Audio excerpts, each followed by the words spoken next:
আজ আমি দেখাবো কাঁচা আম দিয়ে মুসুরির ডাল।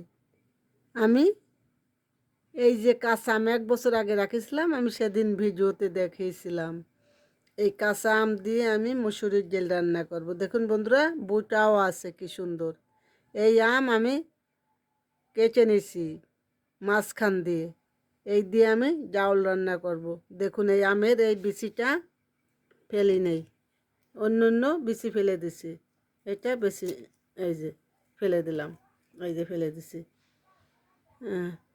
আমি খোসাটা ফেলি নেই, খোসাটা রাখিছি। আম কচি আম রাখিছিলাম আমি 1 বছর আগে। এখন আমি 2-3টে আম আছে, খেয়ে নিচ্ছি, কারণ এখন আবার আম রাখবো, এই জন্য এটা খেয়ে নিচ্ছি। জলটা গরম করে নিলাম, চটপট করে হয়ে যাবে রান্না। ডাউলি দিয়ে দিচ্ছি। বন্ধুরা, এই যে যে ডাউলির ফেনাটা উঠেছে, এই ফেনাটা ফেলে দিতে হবে। এই ফেনাটা খাওয়া যাবে না, তাহলে সমস্যা হবে, পেটে গ্যাস হবে। এই এই ফেনাটা এইভাবে ফেলে দিতে হবে। হলুদ দিয়ে দিচ্ছি, লবণ দিয়ে দিচ্ছি। ডাউলটা নরম হয়ে গেছে, এখন আমি বাগার দেবো। দেখুন ডাউলটা নরম হয়ে গেছে।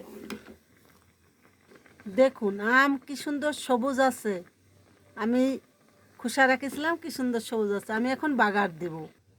তেল দিছি, শুকনো লঙ্কা দিছি, দিচ্ছি আমি সরিষা, জিরা, মেথি তেলের পর, যাতে ডাউলটা সুন্দর সেন্ট হয়। দেখুন বন্ধুরা, এই যে আমি ক্যামেরাটা সরিয়ে নিচ্ছি, কারণ এইটার গ্যাস ক্যামেরায় লেগে যাবে। ডালে আমি বাগার দেব।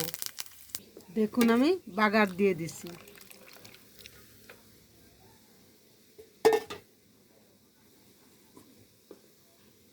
দিয়ে দিচ্ছি সজের গুঁড়ি। বন্ধুরা, একদিন এইভাবে রান্না করে খেয়ে দেখেন। যদি আমার ভিডিওটা ভালো লাগে, আমাকে লাইক কমেন্ট শেয়ার দেবেন। এই দেখুন সে আম, এই দেখুন খোসাটা কি সুন্দর রয়েছে। এই দেখুন আম।